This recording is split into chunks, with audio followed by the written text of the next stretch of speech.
مش كهيوتكم كوصلكم يلكني تاي تقبر دوللخي تاي تقبر خامس خني وي أنا سخل جزيري أنا بدل خواك نبر خمي جوري خحسا خمي جوري أمنا خمي جوري عرقة ندع الخا عتا جلع العلا مالتي سلام سلام سلام نا channel تخاتلت همين أخم دحناتكم أنا سلام عاملاكم مسكن ببناكم سلامكم بزح ترفي للي مبارخة channel حدث تلفونكم لايك سبسكرايب مقار بيت سوخن بيتسا بقنعنا نزا فيديو بلايك جمروا مالتي بزحت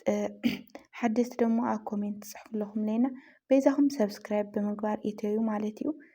مكنياتهم ምምጻእኹም ለይትፈርፍ ላይክ ሰብስክራይብ ግበሩለይ ማለት እዩ ክቡራት ቤተሰበይ ያው ስለትገብሩለይ ምትሕብባር ድማ ካብ ልቢ የቀኒየለይ ናኹ ቤተሰበይ ሃምብሉሙድ ነባራት ድማ ላይክን ሓናፅር ኢቶኹም ኣብ ኮሜንት ብምቕማጥ ምብርታዕኩም ኣይፈለየኒ ማለት እዩ ኩላትኩም ስለትገብሩለይ ምብርታዕ ብድጋሚ ካብ ልበይ የቀኒየለይ ናበልኩ ሎማዓንቲ ግርም ሚል ብለኩም ማለት ኢና ኣሌክስና ሊሊ ወይኒ ሕዘ መፅአ ኣለኹ ማለት እዩ ያው ትማሊ ኩላትና ኣምረናዮ ኣሌክስ ከም ዝሓመመ ወይኒ ንኣሌክስ ንምጥያቕ ናብቲ ልትሓዞ ቤርጎ ብምኻድ ምግቢ ሒዛ ብምኻድ ከም ዝጠየቐቶ እንግዲህ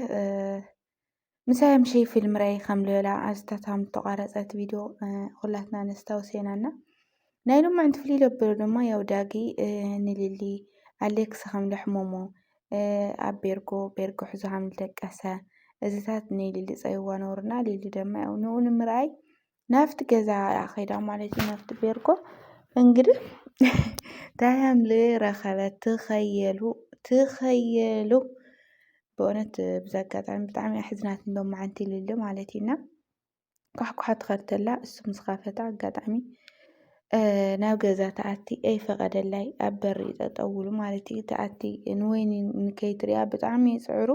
ንዕናሽ ንኸድ ንዕናሽ ዋእታ ኸይንኸዳ ሸኩልኻ ድምንታይ ዳ ኣቑሑትካ ሓዝ እና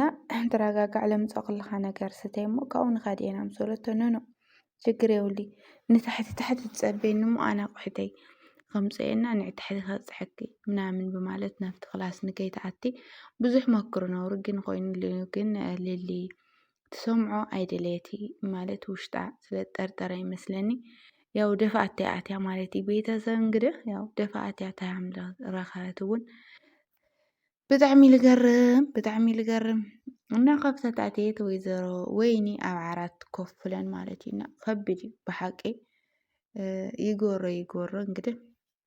ሓደ ኣምላክ እዩ ዝፈልጦ ግን ቤተሰብ ከም ዝብሉ ሰብኣይ ከዓ ኣብ ሓደ ክላስ ኣብ ሓደ ፀቢብ ክላስ ለዞም ቤርጎ ኣብ ሓደ ፀቢብ ክላስ ምንም ዘይኮነት ወይ ሓፍቲ ኮነት ወይ ዘመድ ኮነት መሓዘ እያ ብማለት ኣብኡ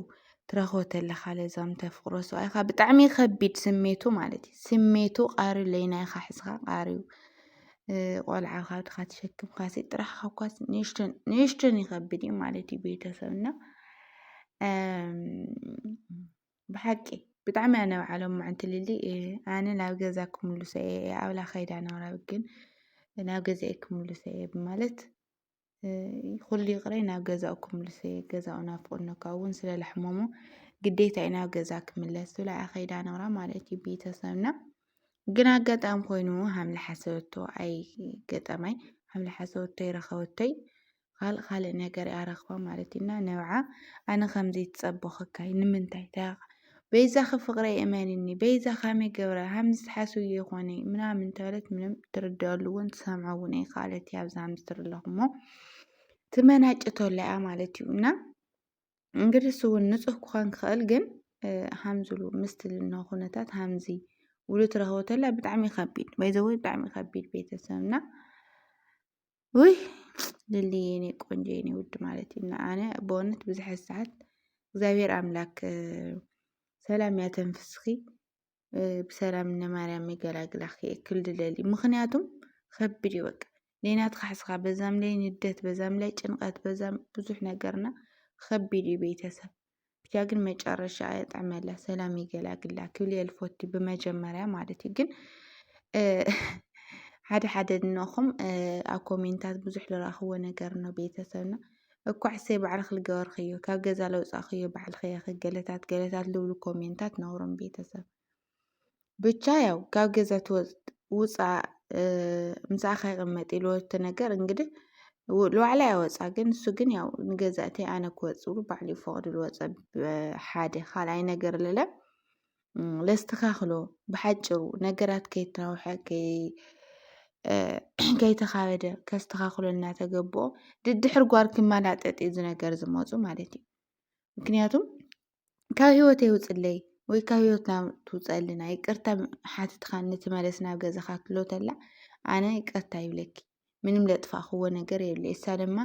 ካብ ሂወተይ ትወፅእ ይደልያ ክርሕቕ ኣይደሊ ብማለት እዩ እንግዲህ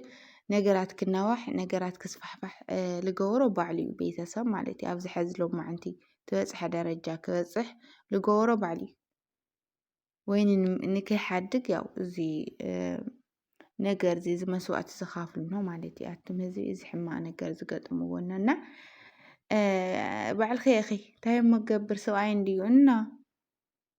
እንዴ ወንድ ቢሆንስ ሰብኣይ ተኾነኸ ግዴታ ምስ ደግና ጓል ክልጠፊ ክጫማለቂ ክስዕሚ ወይ ክትሓሻሸይሲ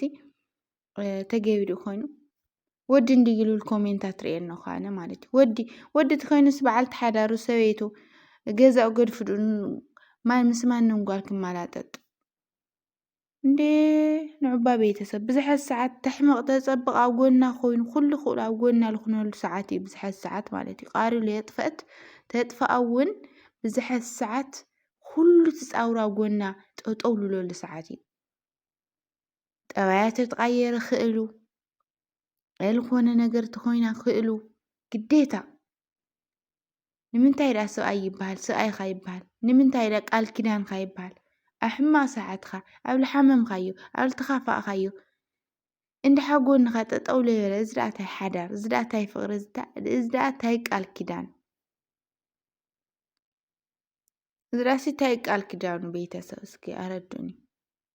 እዚ ቃል ኪዳን ሓዳር ኣይበሃል ብሓቂ ማለት እዩ። ዝኾነ ነገር ካፍኡካ እንድሓር ጎንካ ለይኮነ ብቻ ደስታኻ ሰዓት ከይኮነ ሓዳር ልበሃል ብቻ ትደሰትካሉ ሰዓት ሓብርኻ ክትነብር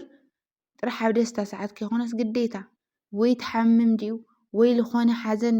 ናይ በይንኻ ሓዘን ገጥመካ ዱ ግዴታ እቲ ሰብኣይ ወይ እታ ሰበይቲ ኣብ ጎኒ እታ ሰበይቲ ላይ ኣብ ጎኒ ሰብኣይ ኣብ ሕማቅ ጊዜኡ እቲ ሰብኣይ ድማ ቅድሚ ሰበይቱ ኣብ ሕማቅ ጊዜኣ ግዴታ እዩ እዚ ነገር እዚ ማለት እዩ። እዚ እንድሕር የለ ዳ እንታይ እሞ ፍቕሪ እኖ እንታይ ደኣማ እምነት ኣሎ እንታይ ደኣማ ቃል ኪዳን ኣሎ ይበሃል ብሓቂ ማለት እዩ። ሓያል ኢኺ ኖርማሊ ሓይሊ የብላይ ብስነ ስርዓት ማለት እዩ። ንሓዳርካ ንሂወትካ ኮን ትብል ሰበይቲ ብዘጋጣሚ ሓያል ኣይኮንቲ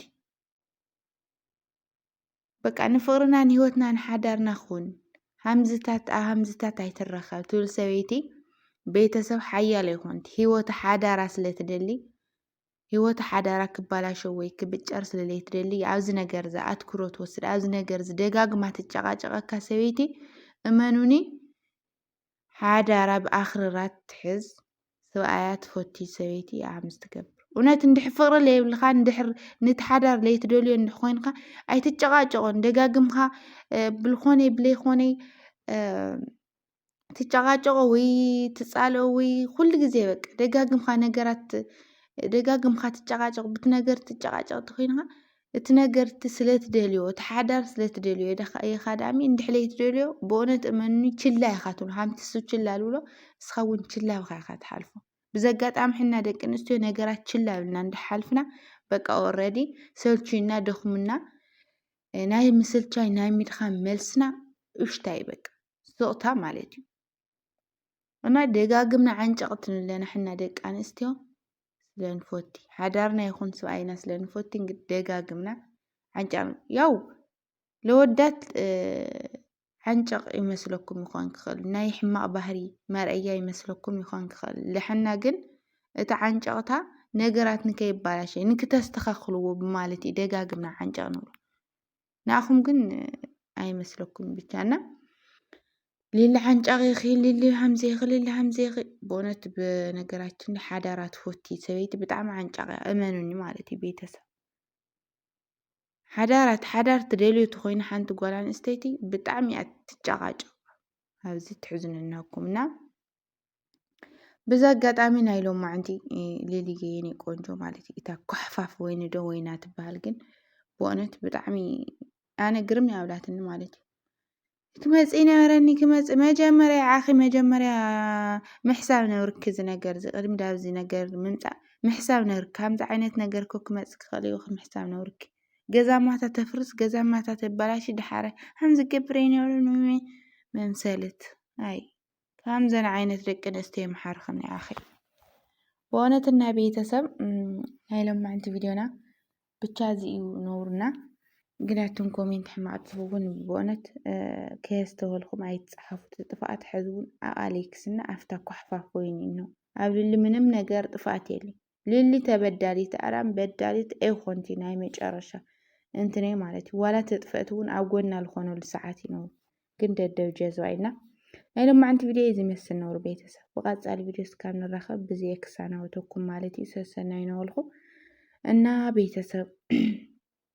ደሓን ኩንለይ ሰሰናይ ፀፅቡቕ ጠጠው